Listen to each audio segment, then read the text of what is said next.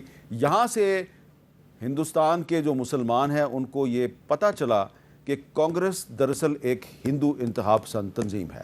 کچھ حقائق ایسے ہیں جن کو ہم جھٹلا نہیں سکتے، اور انڈین انڈیپینڈنس ایکٹ 1947 کے تحت یہ ایک حقیقت ہے کہ ہندوستان اور پاکستان 15 اگست کو قائم ہوئے، کیونکہ یہ انڈین انڈیپینڈنس ایکٹ میں لکھا ہوا تھا کہ یہ دونوں ملک ایک ہی دن آزاد ہوں گے، اور پھر 15 اگست کو یہ دونوں ملک قائم ہو گئے۔ پاکستان کا جو پہلا ڈاک ٹکٹ ہے، پاکستان کے پہلے ڈاک ٹکٹ پر بھی جو پاکستان کا یوم آزادی ہے وہ 15 اگست تحریر ہے، لیکن پھر یہ 15 اگست 14 اگست کیسے بنا یہ ہم آپ کو آگے چل کے بتائیں گے۔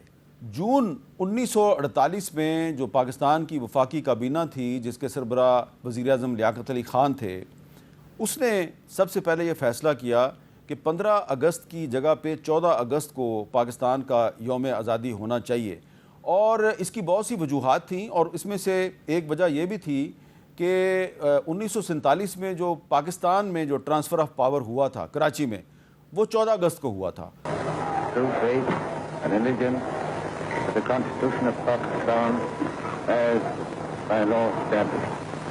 اور پھر اسی دن لارڈ ماؤنٹ بیٹن جو ہیں وہ شام کو دلی پہنچے اور وہاں پہ انہوں نے 15 اگست کو وہاں پہ ٹرانسفر آف پاور کیا تھا۔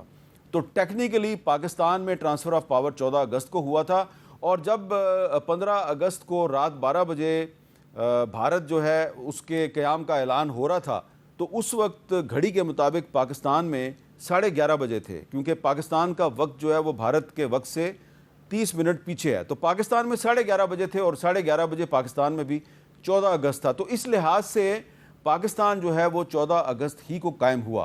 لیکن اس کی اور بھی بہت سی وجوہات ہیں، اور سب سے اہم وجہ جو ہے وہ خود ہندوستان کے آخری وائس رائے لارڈ ماؤنٹ بیٹن نے اپنی ایک کتاب میں بتائی ہے، اور یہ کتاب جو ہے اس کا نام ہے Mountbatten and the partition of India. یہ ماؤنٹ بیٹن کا ایک بہت طویل انٹرویو ہے جو اس نے 2 امریکی صحافیوں لیری کولنز اور ڈومنیک لیپیرے کو دیا تھا۔ یہ کتاب کا ٹائٹل ہے، اس کتاب کو اب ایک نئے ٹائٹل کے ساتھ بھی شائع کیا گیا ہے، اور یہ جو کتاب ہے یہ جو تحریک پاکستان اور پولیٹیکل سائنس اور ہسٹری کے جو اسٹوڈنٹس ہیں اور پاکستان کے وہ شہری جن کو اپنی تاریخ میں دلچسپی ہے ان کو یہ کتاب ضرور پڑھنی چاہیے۔ اس کتاب کے 2 حصے ہیں، دونوں حصے جو ہیں وہ ایک کمبائنڈ فارم میں بھی موجود ہیں۔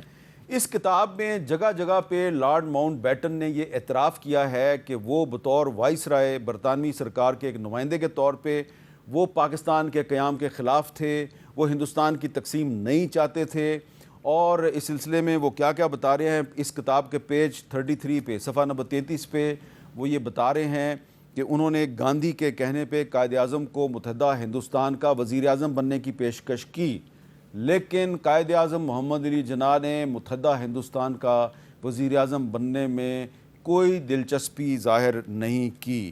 صفحہ 35 پہ لارڈ ماؤنٹ بیٹن نے کہا ہے کہ جب میں نے گاندھی کے کہنے پہ جا کے قائد اعظم سے کہا کہ آپ یونائٹڈ انڈیا کے پرائم منسٹر بن جائیں تو انہوں نے اس میں کوئی دلچسپی ظاہر نہیں کی۔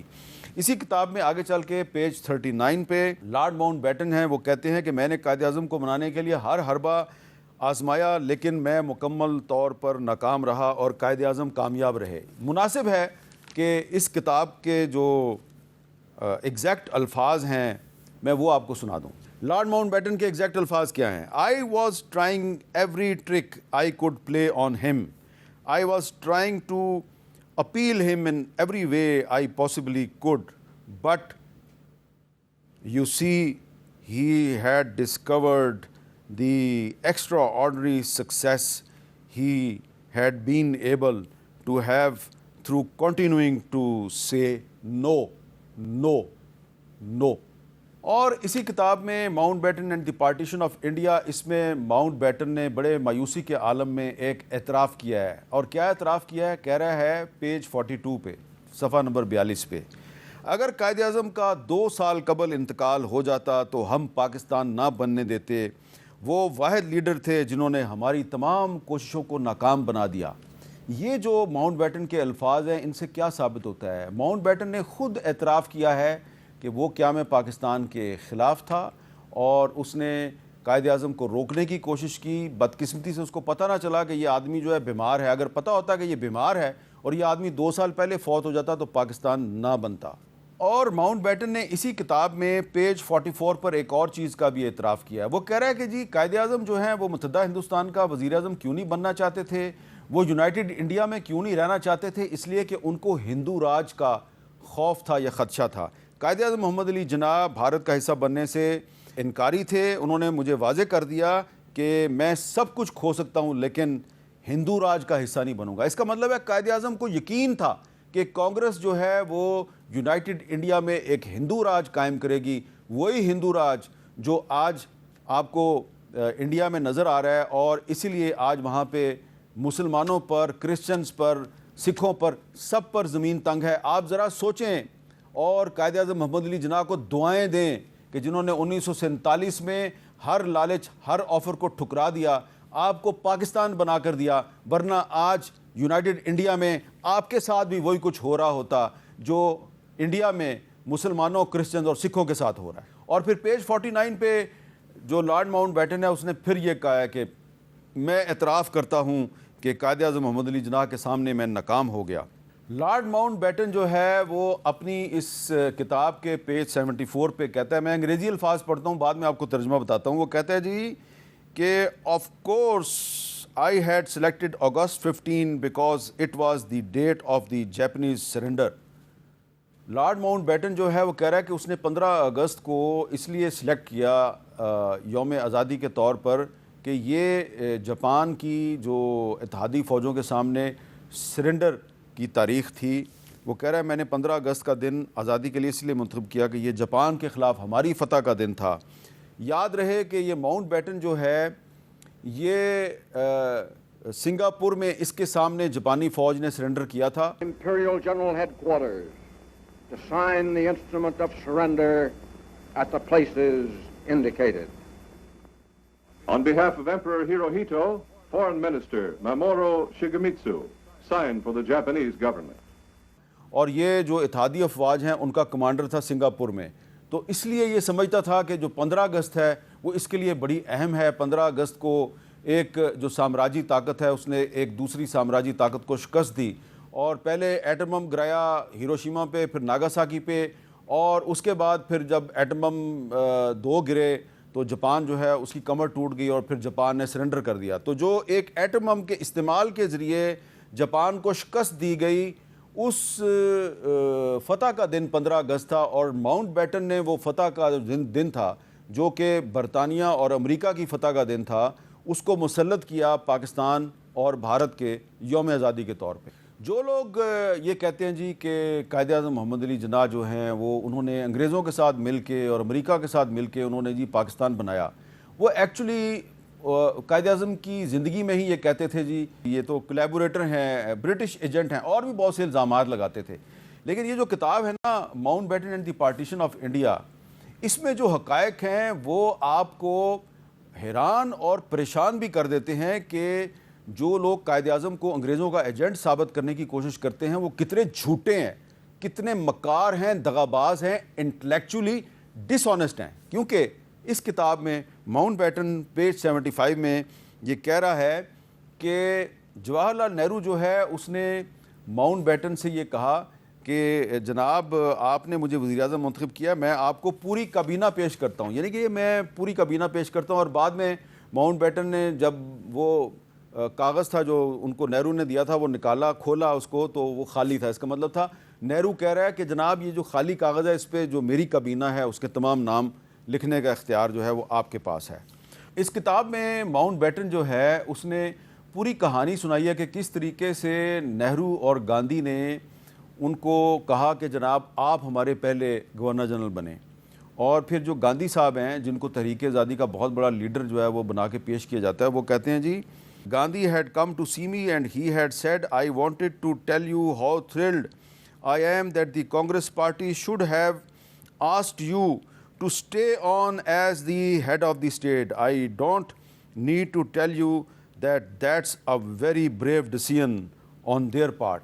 گاندھی صاحب نے جا کے ماؤنٹ بیٹن کا ترلا کیا، منت کی، اور اس کو کہا کہ پلیز جناب ماؤنٹ بیٹن صاحب آپ ہمارے پہلے ہیڈ آف دی اسٹیٹ بن جائیں، آپ ہمارے گورنر جنرل بن جائیں. تو اب آپ مجھے بتائیں کہ کولیبوریٹر کون تھا، قائد اعظم تھے یا گاندھی اور نہرو تھے؟ دوسری طرف قائد اعظم محمد علی جناح تھے جنہوں نے ماؤنٹ بیٹن سے کہا کہ پاکستان کا گورنر جنرل آپ نہیں ہوں گے. ماؤنٹ بیٹن چاہتا تھا کہ اس کو ہندوستان اور پاکستان کا مشترکہ گورنر جنرل بنا دیا جائے. قائد اعظم نے کہا کہ نہیں، ہم آپ کو اپنا گورنر جنرل نہیں بنائیں گے، بلکہ قائد اعظم نے اس کو کہا کہ پاکستان کا پہلا گورنر جنرل جو ہے وہ میں خود بن جاؤں گا. اور پھر جو 15 اگست کا جو اصل بھانڈا ہے وہ بھارت کے ایک سابق وزیر خارجہ اور وزیر دفاع جسونت سنگھ صاحب نے اپنی کتاب میں پھوڑا ہے، اور یہ ہے ان کی کتاب، اور کتاب کا نام ہے جناح انڈیا پارٹیشن انڈیپینڈنس. اس کتاب میں صفحہ 465 پہ 465 پہ جسونت سنگھ صاحب جو ہیں انہوں نے یہ بتایا ہے کہ 15 اگست کو یوم آزادی قرار دینے پر ماؤنٹ بیٹن کے خیالات شرمناک ہیں. یہ جاپان کے سرنڈر کا دن تھا، اس کا ہندوستان سے کیا لینا دینا تھا. اور پھر آگے چل کے صفحہ 466 پر جسونت سنگھ صاحب لکھتے ہیں کہ ماؤنٹ بیٹن نے 15 اگست کی رات امریکی عوام کے نام ایک پیغام نشر کیا اور امریکہ کو جاپان کے خلاف اتحادی فوجوں کی فتح کی مبارکباد دی، کیونکہ دوسری جنگ عظیم میں جاپان نے سنگاپور میں اتحادی فوج کے کمانڈر ماؤنٹ بیٹن کے سامنے سرنڈر کیا تھا. تو یہ جناب جو خود بھارت کے ایک وزیر خارجہ ہیں انہوں نے ہی ماؤنٹ بیٹن اور گاندھی اور نہرو کی جو کولیبوریشن ہے، جو گٹھ جوڑ ہے، اس کا بھانڈا پھوڑ دیا ہے اور کہا ہے کہ یہ تو 15 اگست تو جناب اتحادی فوج کی جاپان کے خلاف فتح کا دن تھا، اور کتنی شرمناک بات ہے کہ اسے ہندوستان کا یوم آزادی بنا دیا گیا.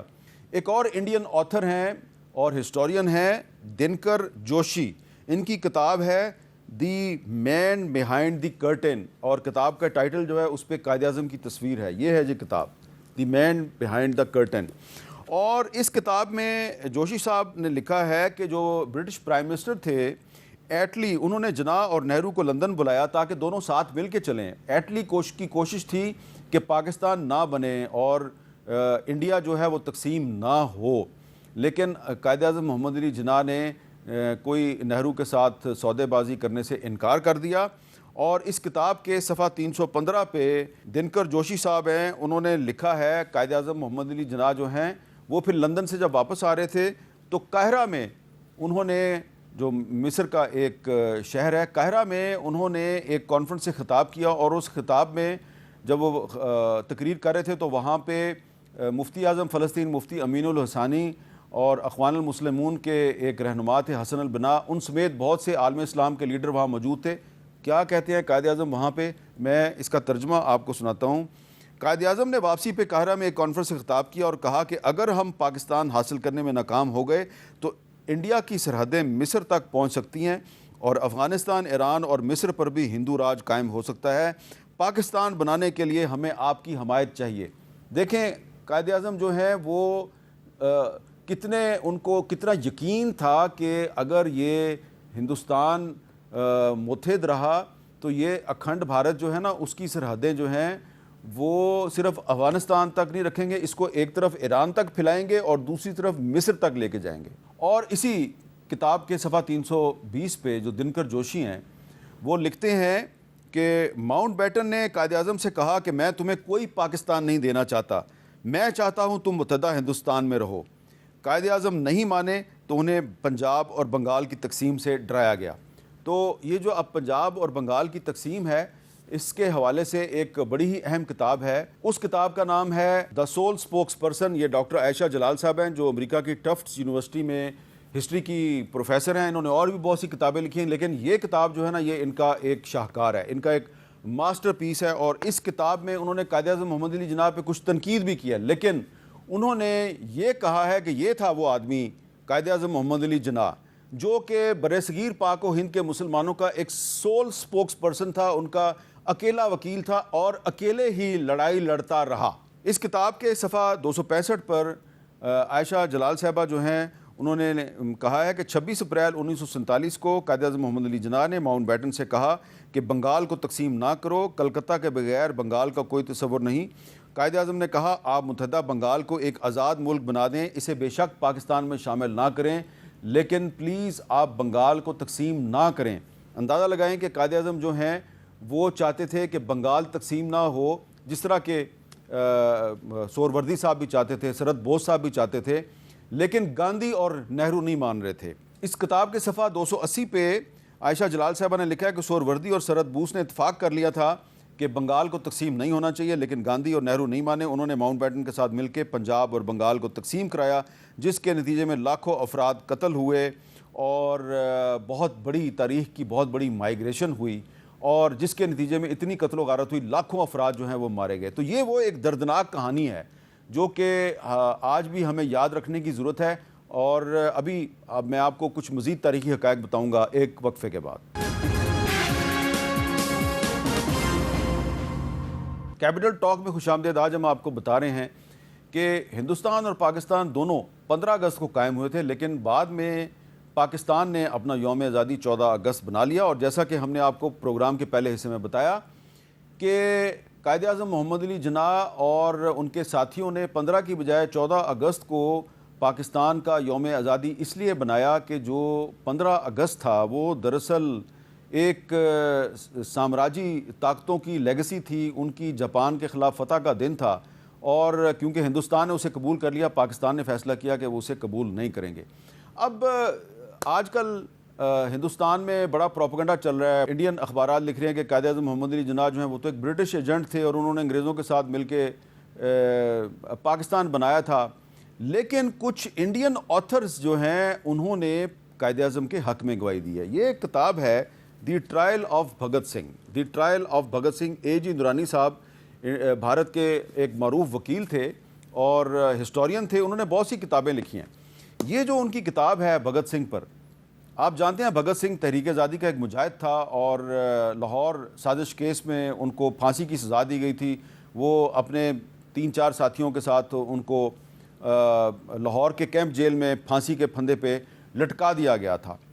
تو ہندوستان کی جو اس وقت انگریز سرکار تھی وہ بھگت سنگھ کو ایک دہشت گرد کہتی تھی, لیکن یہ جو اے جی اندرانی صاحب کی کتاب ہے the trial of Bhagat Singh, اس میں انہوں نے بتایا ہے کہ قائد اعظم محمد علی جناح نے فلور آف دی اسمبلی پر انہوں نے تقریر کی اور بھگت سنگھ کی حمایت کی. اس کتاب کے صفحہ نمبر 76 پہ انہوں نے لکھا ہے کہ 12 ستمبر 1929 کو قائد اعظم محمد علی جناح نے بھگت سنگھ کے حق میں تقریر کرتے ہوئے کہا کہ وہ ایک سیاسی قیدی ہے, اس نے بھوک ہڑتال کی ہوئی ہے, سیاسی قیدیوں کے جتنے بھی حقوق ہیں, جتنے بھی رائٹس ہیں وہ بھگت سنگھ کو ملنے چاہیے. اور اس کتاب میں ایک اور بڑی اہم چیز ہے, اور وہ یہ ہے کہ علامہ اقبال جو اس وقت ایک وکیل تھے اور ان کا Lahore high court bar association سے تعلق تھا, وہ بار ایسوسیشن کے سینئر وکلاء میں شامل تھے, تو بھگت سنگھ کا جس ایک قانون کے تحت, جس آرڈیننس کے تحت ٹرائل ہو رہا تھا, تو علامہ اقبال اور کچھ دیگر جو وکلاء ہیں انہوں نے مل کر ایک رپورٹ لکھی کہ یہ بھگت سنگھ کا جس قانون کے تحت ٹرائل ہو رہا ہے یہ قانون غلط ہے, اور بھگت سنگھ کو جو ہے نارمل لاء کے تحت اس کا ٹرائل ہونا چاہیے. تو بہت سے لوگ کہتے ہیں جی کہ صرف قائد اعظم نہیں بلکہ علامہ اقبال جو ہیں وہ بھی انگریزوں کے بہت قریب تھے. ہاں انہوں نے سر کا خطاب لیا تھا, لیکن یہ کتاب ایک انڈین آتھر کی کتاب ہے, بتا رہی ہے کہ انگریزوں کے سب سے بڑے دشمن بھگت سنگھ کی نہ صرف قائد اعظم نے بلکہ علامہ اقبال نے بھی اس کی حمایت کی. اور اس کتاب میں جو حقائق ہیں وہ حقائق ان تمام سو کالڈ ہسٹورینز کو جھوٹا اور متعصب ثابت کرتی ہیں جو یہ دعویٰ کرتے ہیں کہ پاکستان انگریزوں نے بنایا. اور اب میں آپ کو یہ بھی بتانا چاہتا ہوں کہ 14 اگست اور تحریک آزادی کشمیر کا آپس میں کیا تعلق ہے. یہ کتاب ہے جی، یہ کتاب ہے تحریک آزادی کشمیر اردو ادب کے آئینے میں. فتح محمد ملک صاحب جو ہیں وہ معروف ہمارے ایک دانشور ہیں، ہسٹورین ہیں، ایک نقاد ہیں، ان کی یہ کتاب ہے. اس کتاب میں انہوں نے یہ لکھا ہے کہ جب 13 جولائی 1931 کو سری نگر میں فائرنگ ہوئی اور بہت سے کشمیری جو ہیں وہ ڈوگرا فوج کی فائرنگ سے شہید ہو گئے، تو اس کے خلاف بطور احتجاج 14 اگست 1931 کو لاہور کے باغ بیرون موچی گیٹ میں مسلمانوں نے ایک جلسہ کیا. جلسے کی صدارت جو ہے وہ علامہ اقبال نے کی. جلسے میں لاکھوں لوگ شریک تھے اور اس جلسے میں پہلی دفعہ علامہ اقبال نے تحریک آزادی کشمیر کا اعلان کیا اور کشمیر کی آزادی اور نعرہ تکبیر اللہ اکبر کے نعرے لگائے 14 اگست 1931. اور وہی 14 اگست جو ہے وہ بعد میں پاکستان کا یوم آزادی بنا. تو یہ تعلق ہے 14 اگست کا تحریک آزادی کشمیر کے ساتھ. جو لوگ یہ کہتے ہیں کہ جی قائد اعظم انگریزوں کے ایجنٹ تھے، پاکستان برطانیہ نے اور امریکہ نے ایک سازش کے تحت بنایا، وہ جو ہسٹوریکل ایویڈنس ہے اس کو کدھر لے کے جائیں گے؟ اور ہسٹوریکل ایویڈنس جو ہے وہ ٹرانسفر آف پاور کی جو ڈاکومنٹس ہیں اس میں بھی موجود ہے، ہسٹوریکل ڈاکومنٹس جناب پیپرز میں بھی موجود ہے، اور ہسٹوریکل ایویڈنس ہے وہ جگہ جگہ بکھری ہوئی ہے. کچھ لوگ یہ کرتے ہیں کہ وہ جو ہے وہ انہوں نے کسی مغربی یونیورسٹی میں پڑھانا ہوتا ہے، تو وہاں پہ کیونکہ انڈین اسٹوڈنٹس کی تعداد زیادہ ہوتی ہے تو ان کو خوش کرنے کے لیے وہ ایسی کتابیں لکھتے ہیں، ایسے لیکچر دیتے ہیں جس سے ثابت کریں کہ پاکستان انگریز نے بنایا تھا. اور وہ جو ٹرانسفر آف پاورز میں جو کچھ جو ہے نا سلیکٹڈ ڈاکومنٹس ہیں وہ آپ کے سامنے لے آئیں گے، اس کی جو بیک گراؤنڈ ہے وہ آپ کو نہیں بتائیں گے، لیکن جو اصل چیز ہے، جو اصل حقائق ہیں وہ آپ کے سامنے نہ وہ لاتے ہیں نہ اس پہ بات کرتے ہیں. مثلا میں بار بار پوچھتا ہوں کہ جو لوگ یہ کہتے ہیں کہ جی قائد اعظم انگریزوں کے ایجنٹ تھے اور پاکستان انگریزوں نے بنایا تھا، وہ مجھے یہ بتائیں کہ انگریزوں کا جو سب سے بڑا پروجیکٹ تھا وہ تھا اسرائیل. انگریز جو ہیں انہوں نے فلسطین کو تقسیم کر کے وہاں اسرائیل بنایا، یہ ان کا ایک پروجیکٹ تھا. قائد اعظم محمد علی جناح طویل عرصہ تک، کئی سال تک، نہ صرف وہ پاکستان کی لڑائی لڑتے رہے، وہ فلسطین کی لڑائی لڑتے رہے، اور انہوں نے نہ صرف جو بیلفور ڈیکلیریشن ہے اس کو مسترد کیا، بلکہ انہوں نے یونائٹڈ نیشنز کا جو ریزولوشن تھا 181 جس کے تحت اسرائیل قائم ہوا، انہوں نے اس کو بھی مسترد کیا. اور انہوں نے امریکن پریزیڈنٹ ٹرومین کو خط لکھ کے کہا تھا کہ یہ جو اسرائیل کا قیام ہے اس سے مڈل ایسٹ میں کبھی امن قائم نہیں ہوگا. یہ ہوتا ہے ایک سامراج دشمن، اینٹی امپیریلسٹ لیڈر. اور جو لوگ کہتے ہیں کہ قائد اعظم محمد علی جناح جو ہیں انگریزوں کے ایجنٹ تھے، وہ اس سوال کا جواب نہیں دیتے کہ بھائی یہ کیسا انگریزوں کا ایجنٹ تھا کہ انگریزوں نے جس شخص کو موسٹ وانٹڈ قرار دیا ہوا تھا، مفتی اعظم فلسطین مفتی امین الحسینی، اس کو انہوں نے کہا تھا کہ یہ ہٹلر کا دوست ہے اس لیے اس کو ہم گرفتار کریں گے، اس کو سزا دیں گے. قائد اعظم نہ صرف ان کے دوست تھے، مفتی امین الحسینی کے ساتھ ان کا رابطہ تھا، ان کی ملاقاتیں تھیں، بلکہ ان کے لیے فنڈ اکٹھا کر کے ان کو بھیجتے تھے. اور یہ بھی میں آپ کو پہلے کئی دفعہ بتا چکا ہوں کہ قائد اعظم محمد علی جناح جو ہیں انہوں نے 23 مارچ 1940 کو جو آل انڈیا مسلم لیگ کا سالانہ اجلاس تھا لاہور میں، اس میں ایک قرارداد مسلمانوں کے لیے علیحدہ وطن کے حق میں منظور کی، دوسری قرارداد فلسطینیوں کے ساتھ اظہار یکجہتی کے لیے تھی. اور اس سلسلے میں یہ ایک کتاب ہے Quaid Azam and the Muslim world selected documents 1937 to 1948. Atiq Zafar Sheikh اور محمد ریاض ملک صاحب کی یہ کتاب ہے. اس میں بڑی اہم ڈاکومنٹس ہیں اور اس میں قائد اعظم کے نام مفتی امین الحسینی اور مفتی امین الحسینی کے نام قائد اعظم کے بہت سے خطوط اس میں شامل ہیں. اور اس میں ایک خط ہے جو 3 فروری 1940 کو مفتی امین الحسینی صاحب نے لکھا ہے قائد اعظم کو، اور اس میں کہا کہ ہمیں آپ کی مدد کی ضرورت ہے. اور پھر 23 مارچ 1940 کو قائد اعظم جو ہیں وہ فلسطینیوں کے حق میں ایک قرارداد منظور کرتے ہیں. کہاں پہ؟ لاہور کے منٹو پارک میں. اور وہاں پر جو منظور ہونے والی قرارداد تھی اس کو آج بھی ہم قرارداد پاکستان کہتے ہیں. ایک میں نے اور بریک لینی ہے، بریک کے بعد دوبارہ ملتے ہیں. کیپٹل ٹاک میں دوبارہ خوش آمدید. وقت میرے پاس کم ہے لیکن میرے پاس تفصیلات اور ڈیٹیلز اور ڈاکومنٹس اور ایویڈنس بہت زیادہ ہے، لیکن وقت کی تنگی جو ہے اس کا مجھے سامنا ہے. میں ایک اور کتاب کا ذکر کرنا چاہتا ہوں. یہ بہت ہی اہم تاریخی دستاویزات پر مشتمل کتاب ہے، جناح آن دا ورلڈ افیئرز. یہ مہر النساء علی صاحبہ نے یہ کتاب جو ہے اس کو مرتب کیا ہے. یہ Pakistan study centre Karachi university نے یہ کتاب شائع کی ہے. اس کتاب میں بہت کام کی چیزیں ہیں اور ایسی ایسی چیزیں ہیں جو پہلے کبھی سامنے نہیں آئیں. اور اس کتاب میں ایک تو قائد اعظم اور اخوان المسلمین کے رہنما حسن البنا کے درمیان بہت سی جو کورسپونڈنس ہے وہ بھی ہے، اور ایک جگہ پہ ان کی ایک ملاقات ہوئی تھی، اس کا بھی ذکر ہے۔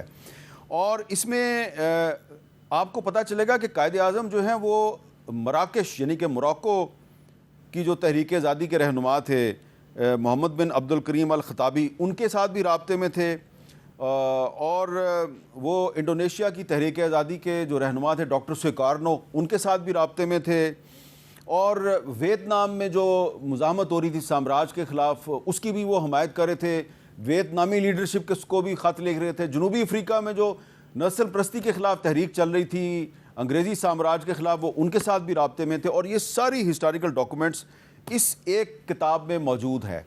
اور یہ ساری جو ایویڈنس ہے یہ ان تمام ہسٹورینز کو پتہ ہے جو کہ قائد اعظم کو برٹش ایجنٹ کہتے ہیں، لیکن کیونکہ وہ انٹلیکچولی ڈس آنیسٹ ہیں، کیونکہ وہ فکری بددیانتی کا شکار ہیں، اس لیے یہ ساری باتیں وہ سامنے نہیں لاتے۔ وہ کیا کہتے ہیں جی، یہ بتاؤ جی کہ وہ قائد اعظم جو ہیں وہ اگر اتنے انقلابی رہنما تھے تو کبھی گرفتار کیوں نہیں ہوئے؟ اور ایک صاحب تو ایسے بھی ہیں وہ چیلنج کرتے ہیں، بتائیں جی آل انڈیا مسلم لیگ کا کون سا رہنما تھا جو 1 منٹ کے لیے بھی گرفتار ہوا تھا؟ وہ بھول جاتے ہیں بھائی، مولانا محمد علی جوہر آل انڈیا مسلم لیگ کے مرکزی صدر بنے تھے، اور جب ان کو صدر بنایا گیا تو اس وقت وہ جیل میں تھے، انہوں نے کئی سال جیل میں گزارے۔ مولانا حسرت موہانی آل انڈیا مسلم لیگ کے صدر بنے تھے اور وہ بھی کئی دفعہ جیل میں گئے تھے۔ میں بہت سے نام آپ کو پیش کر سکتا ہوں، لیکن جو قائد اعظم جیل نہیں گئے تو اس کی ایک وجہ یہ تھی کہ وہ ہمیشہ قانون کے اندر رہے، وہ ایک وکیل تھے، بیرسٹر تھے، قانون کے اندر رہ کے وہ ہمیشہ مزاحمت کرتے تھے، جدوجہد کرتے تھے۔ رولٹ ایکٹ کے خلاف انہوں نے اسمبلی کی رکنیت سے استعفیٰ دے دیا، لیکن سڑکوں پہ نکل کے انہوں نے نعرے بازی نہیں کی۔ کانگریس کی لیڈرشپ کیوں گرفتار ہوئی تھی؟ کیونکہ کانگریس نے ایک ڈرامہ کیا تھا 1942 میں، 1942 میں انہوں نے سول نافرمانی کی تحریک چلائی تھی، اور جب سول نافرمانی کی آپ تحریک چلائیں گے تو آج کے پاکستان میں چلا کے دیکھیں نا، اعلان کریں نا، آپ کو پکڑ لیں گے، گرفتار کر لیں گے۔ تو اس وقت تو انگریزوں کی حکومت تھی، تو انہوں نے سول نافرمانی کا اعلان کیا تو انگریزوں نے ان کو گرفتار کیا اور پھر اس کے بعد چھوڑ دیا۔ تو قائد اعظم نے اس قسم کی ڈرامے بازی نہیں کی۔ بہرحال جو میں نے ڈاکومنٹس آپ کے سامنے پیش کیے ہیں، اس سے پتہ چلتا ہے کہ قائد اعظم جو ہیں وہ ایک اینٹی امپیریلسٹ سامراج دشمن، ایک حریت پسند رہنما تھے، بھگت سنگھ سے لے کے اور حسن البنا تک، اور ڈاکٹر سویکارنو سے لے کے اور کشمیر کے جو حریت پسند ہیں سب کی وہ حمایت کرتے تھے۔ اور آج کا جو پاکستان ہے، آج کے پاکستان میں ہمیں اسی جوش اور جذبے کی ضرورت ہے جس کے تحت قائد اعظم نے پاکستان بنایا۔ اور میں ایک اور کتاب بھی آپ کو دکھانا چاہتا ہوں، یہ کتاب ہے جی جنرل محمد اکبر خان صاحب، یہ قائد اعظم کے بڑے قریب تھے، اور ان کی کتاب کا نام ہے میری آخری منزل۔ اس کتاب میں جنرل اکبر خان صاحب نے بتایا کہ ماؤنٹ بیٹن نے قائد اعظم کو رام کرنے کے لیے، ان کو اپنے شکنجے میں پھنسانے کے لیے ان کو بھی استعمال کرنے کی کوشش کی، کیونکہ یہ سبارڈینیٹ تھے ماؤنٹ بیٹن کے، لیکن قائد اعظم جو ہیں وہ ماؤنٹ بیٹن کے کسی حربے میں نہیں آئے، اس کی کسی سازش کا شکار نہیں ہوئے۔